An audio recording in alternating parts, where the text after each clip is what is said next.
Mark War. And stunts galore as Sir Richard Branson brings cheap flights to Adelaide.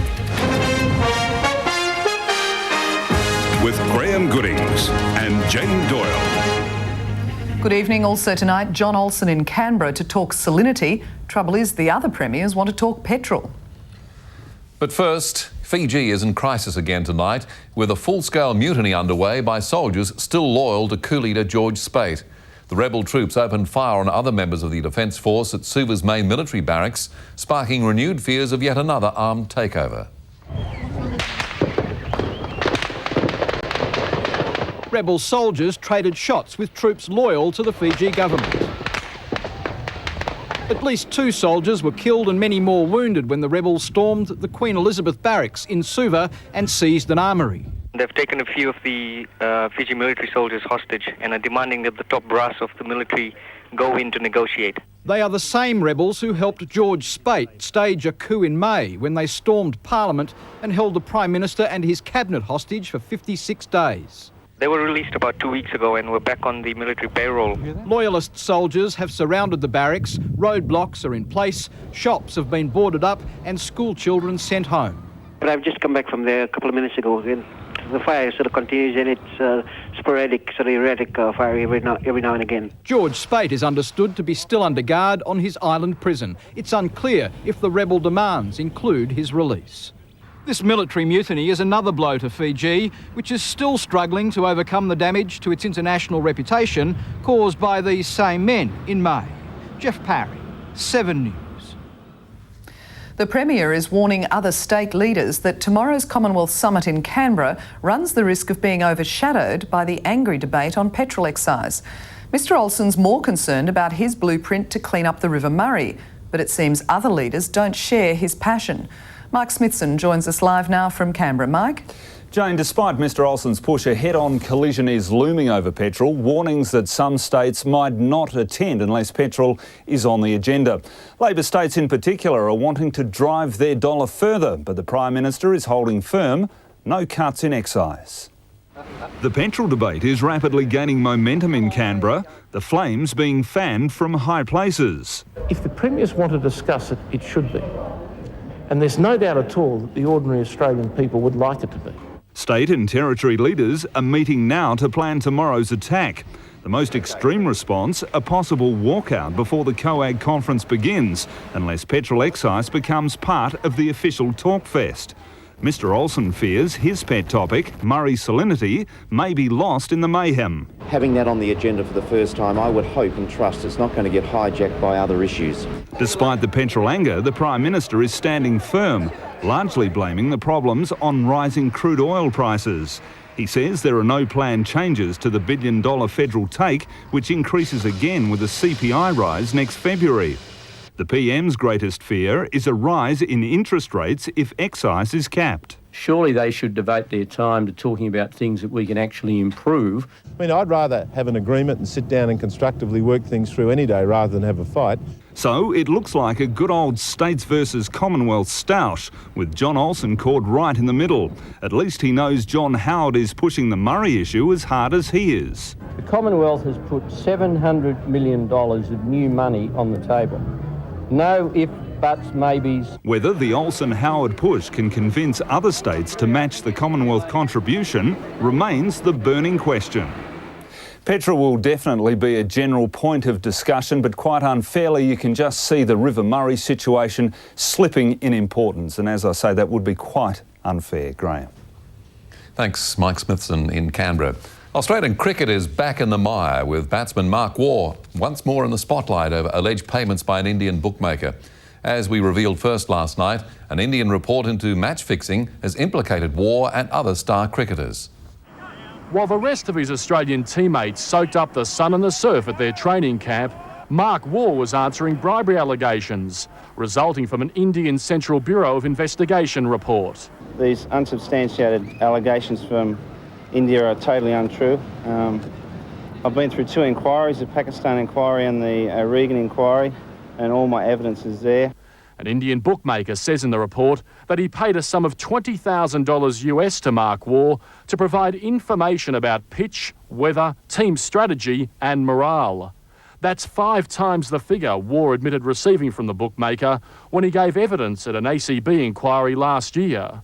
But in a sensational development, these latest allegations could be separate to the War-Shane Warne scandal in 1994. It may be the same incident that has already been dealt with, where Mark was dealt with in 1995. It may be a separate incident. We don't know that yet. The West Indies Cricket Board jumping to the defence of Brian Lara, who's alleged to have been offered $40,000 US to underperform in one-day matches in 1994. England's Alex Stewart also dismissed claims of offering information in exchange for money, while former Kiwi batsman Martin Crowe refuted allegations he was paid $20,000 US. Jim Wilson, 7 News. There's speculation tonight of a major shake-up at 2 of our hospitals. 7 News has been told the Lyle McEwen Hospital, currently run by the same board as the Queen Elizabeth, is to come under the wing of the Royal Adelaide Hospital. The QEH has been in the news lately, with a senior manager saying patients are at grave risk. And last week, a 59-year-old Westlake Shore woman died after being sent home from the hospital with what was a serious illness. A formal announcement is expected tomorrow morning. Cheap flights between Adelaide and Brisbane will be in the air before Christmas. Virgin Blue is the airline and it's slashing fares by more than 50%. Adelaide's about to join the airfare war and we'll be seeing a lot more red planes like this one. Virgin Blue has forced Qantas and Ansett into cutthroat discounting on the eastern seaboard. Now the company's flamboyant chairman, Sir Richard Branson, thinks he's Father Christmas. The Christmas present is that we're going to be flying here before Christmas, not as planned for next year. Virgin Blue's discount fare is $149 one way between Adelaide and Brisbane, while the unrestricted walk-up fare is just under $300. There'll be 2 flights a day out of Adelaide from mid-December, but what about services to Sydney and Melbourne? We're up to what we put our toe in the water initially, and if it works as well as we would hope, then to fly other cities in the future. Cheap flights are expected to encourage Queenslanders to visit the wine state. OK, come on then, let's get to work. Research shows with cheaper fares, more people will be able to afford air travel more often. Domestic war has certainly created a lot of impact around Australia. We're hoping to see that now start also for overseas travellers as well. As for the other cut-price operator, Impulse, they won't make a decision as to whether to fly out of Adelaide until the middle of next year. Chris Warren, 7 News. Meantime, local airline Emu Airways is back up and flying. Last night we reported the airline had been grounded by the Civil Aviation Safety Authority because of concerns about pilot training, general safety and maintenance of its 6 aircraft. But after much negotiation, the Kangaroo Island Flight Service had its operator's licence renewed late this afternoon. The airline was furious with CASA yesterday. It claimed it wasn't given enough time to address CASA's concerns. 2 Australian air safety investigators are heading to Taiwan to help in the search for answers to the Singapore Airlines disaster. The death toll from the crash of Flight 006 has now risen to 81. The typhoon has passed now, but the extreme weather trailing it still hammers the crash site of Singapore Airlines Flight 006. At the time the 747 attempted its takeoff, it was worse. I felt the wind just slam us back down to the ground, and it was a tremendous jolt. The victims' families in dismay. One, Steve Chong, lost his mother, uncle and aunt in the crash. I don't know why the pilot had taken off in that kind of stormy weather with 80-mile-per-hour winds. I don't believe that was the right thing to do. Authorities say wind speeds were actually 60 kilometres an hour, gusting to 80. In Australia, the maximum crosswind for safe takeoff is 46 k's, but in Taiwan, 60 is considered safe. They're looking for other causes. Well, the commander reported that he hit an object. But no one knows what that object was. They deny speculation the plane was on the wrong runway and hit construction equipment. Another theory, the wind blew construction debris into the jet's path. Meanwhile, victims' families have also complained about the lack of information from authorities. This woman interrupted an Air Singapore press conference to protest. In Singapore, we didn't know what's happening until 10 o'clock news tonight. For the dead, prayers have been offered and compensation. $50,000 rushed to each victim's family. Chris Reason, 7 News. There are fears of an oil spill on the Great Barrier Reef after a container ship ran aground. The fully laden Malaysian freighter was on its way from Singapore to Sydney this morning when it hit Sudbury Reef, 22 kilometres off Cairns. The Australian Maritime Rescue Authority says no fuel has leaked so far, but there are concerns the ship's hull has been damaged. An attempt is now being made to free the vessel. Next, a tragic murder case prompts a strong warning from a judge about domestic violence. And Pat Rafter swaps his tennis shoes for ballet pumps. The Chief Justice has issued a strong warning about domestic violence, saying men must learn that attacks on women are never acceptable. The judge's remarks came as he sentenced a man who strangled his wife to 13 years behind bars in a case he described as a tragedy for everyone involved. Rafael Marino was a former guerrilla fighter in El Salvador before emigrating to Adelaide several years ago and marrying his young wife, Anna. But in late 1998, she left him for a teenage lover. Marino strangled her during a violent argument in their Glanville home, but then gave police a detailed account of what had happened. It was later revealed Mrs. Marino was pregnant with her lover's baby at the time. Chief Justice John Doyle said Marino was not a violent man, but had erupted in the heat of the moment. Chief Justice Doyle said Marino was a proud man who succumbed to a sudden outburst of great rage, which almost overwhelmed him. He said the murder of his wife was neither premeditated nor cold-blooded. Judges must do what they can to protect women from men who use their greater strength to hurt them. Such behaviour will not be tolerated. Justice Doyle said Marino was now deeply remorseful and regretted the awful consequences for his young daughter, to whom he was devoted. Non-parole was set at 13 years. Graeme Hunter, 7 News. Despite today's influx of manufactured pop stars, it seems there's still a place for some oldies but goldies. The Twilights are set to sparkle again for the first time in more than 30 years. As far as rock gods go, the youth of today would say these guys have definitely reached their twilight years. But their parents will tell them while the band may not have the prerequisite for pop heroes today, a buffed body with mandatory six-pack, the Twilights are living legends.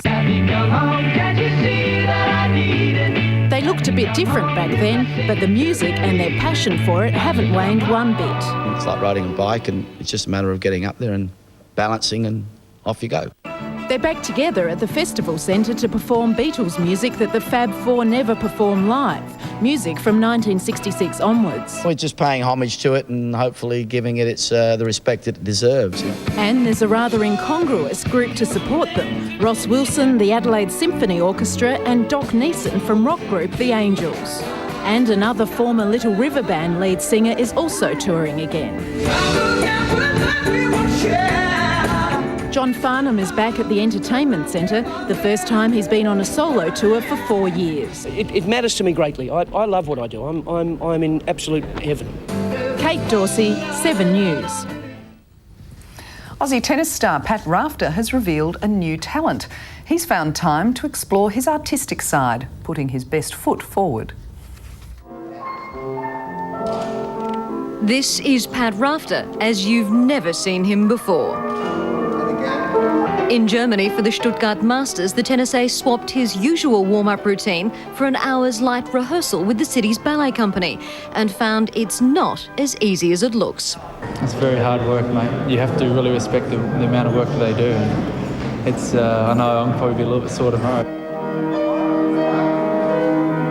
Prima ballerina Julie Kramer thought he had potential, but Rafter drew the line at wearing tights. I need to find my artistic side.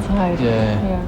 And in England, Olympic golden boy Ian Thorpe was making another of his dreams come true, walking his size 17s out onto the pitch at London's White Hart Lane Stadium, home of legendary Tottenham Hotspur Soccer Club. I became a Spurs supporter when I was about 5. In Australia, my dad gave me a jersey back then that was getting a bit too small for him. It was pretty big on me, but since then I've followed it. The Torpedo says just being there was an experience he'll never forget. That's just as well. In one of their worst performances of the season, Spurs sank without a trace against Birmingham. In London, Mara Pritchard, 7 News. Now about Pat Rafter. Now he wouldn't wear the tights. Boys. Probably didn't measure up. Could have won a 2-2. Well, the good news is after the break, we've actually got him with a racket in his hand, doing what he does best. So I hope so. Look forward to that. Also coming up in tonight's sport, we've got a gold medalist doubling his chances about winning this weekend's horse trials. Some good cricket news for Australia amongst the turmoil, and Port wants the AFL rules changed for cane corns.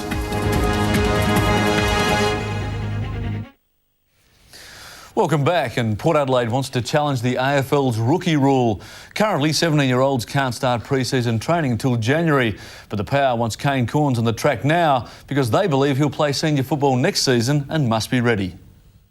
A couple of seasons ago, the AFL introduced a common sense rule allowing young draftees to finish their schooling and remain with their families, but the Power believes Cornes needs as much pre-season as possible. It's a steady program, it'll just build up gradually, so to get a few weeks in before Christmas would be ideal for Kane, and we just ease these young fellas into it. The Power training staff say they're mindful of not hurting young bodies and will hold back their workload. Rob Snowden says they draft players believing they will play. We're quietly confident that the 4 draftees will have some playing impact next year. They're all coming out of some senior football experience, so it's a good starting point for them. Meanwhile, 9 players have been invited to train at Alberton, including 2 more brothers of squad members. James Wilson from the Magpies, younger brother of Michael, and former Crow Brett James. But brotherly love doesn't get you a game. Brett's coming along more that he's a dual premiership player than he's Roger's brother. But yeah, look, we're trying to look at our options for the pre-season and the rookie draft ahead. Crows football operations manager John Reid is definitely staying put. He met with St Kilda Sunday after they invited him to apply for the CEO position, but he has declined. Chris Dittmar, 7 News. To cricket, and Michael Slater's been given a clean bill of health after being rushed to hospital earlier this week. Slater suffered breathing difficulties at Australia's training camp. Last night he had more tests and was given the all-clear. It's good news, and it's always nice to get that second opinion and be reassured when your health's of concern. But doctors still can't pinpoint what caused his problem. However, they're confident it won't happen again. Just so long as it doesn't happen as one of the opening bowlers letting go of the ball. No, it's not something that's going to reoccur. It's it's a big season ahead, and I'm looking forward to head down, relaxing about the whole health situation, because I am fit and getting out and scoring some runs for New South Wales and Australia.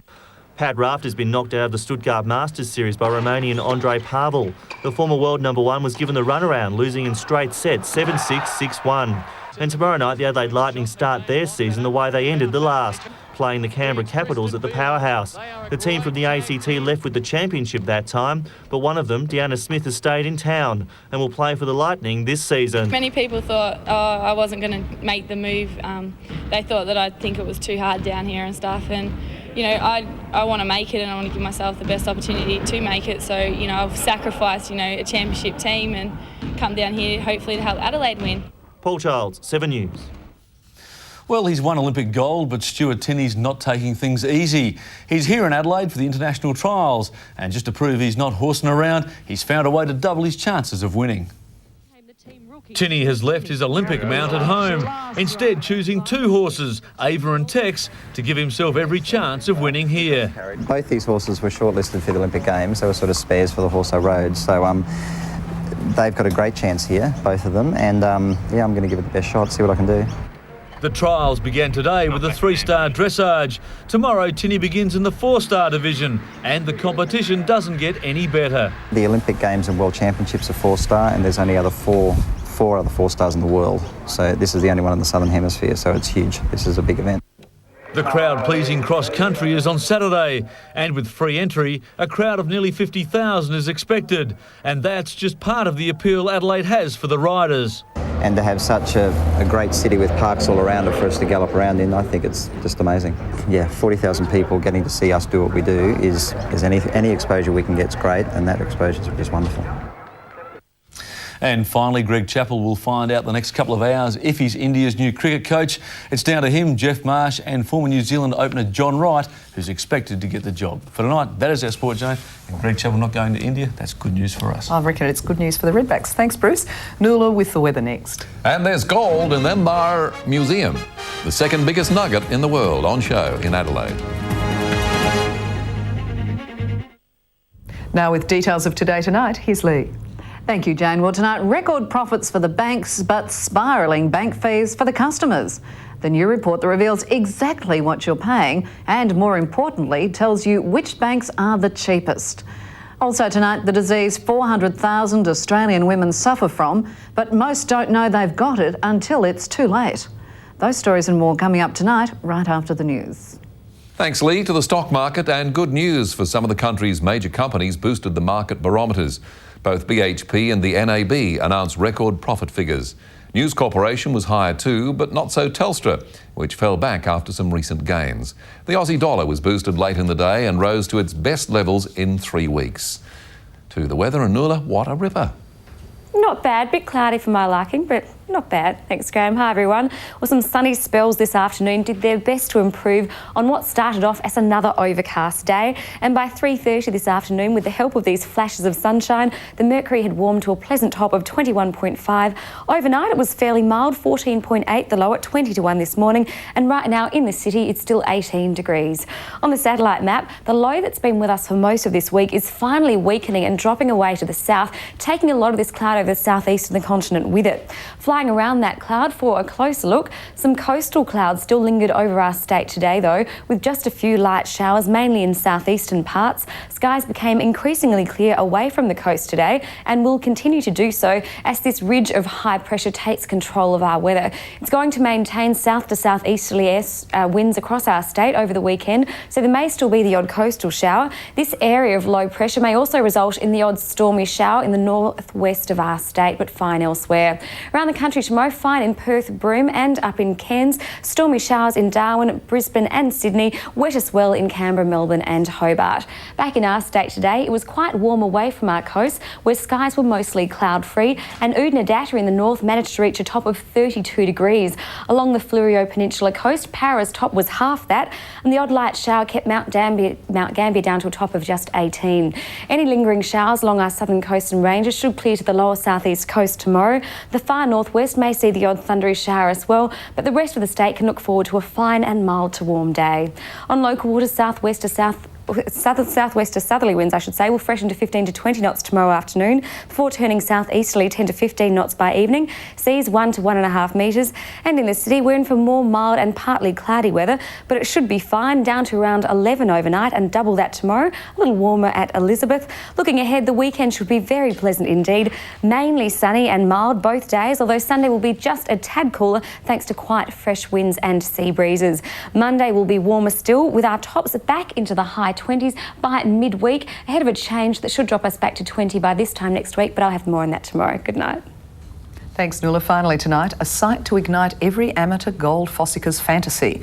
This is the second largest gold nugget in existence, an absolute monster weighing in at over 25 kilos.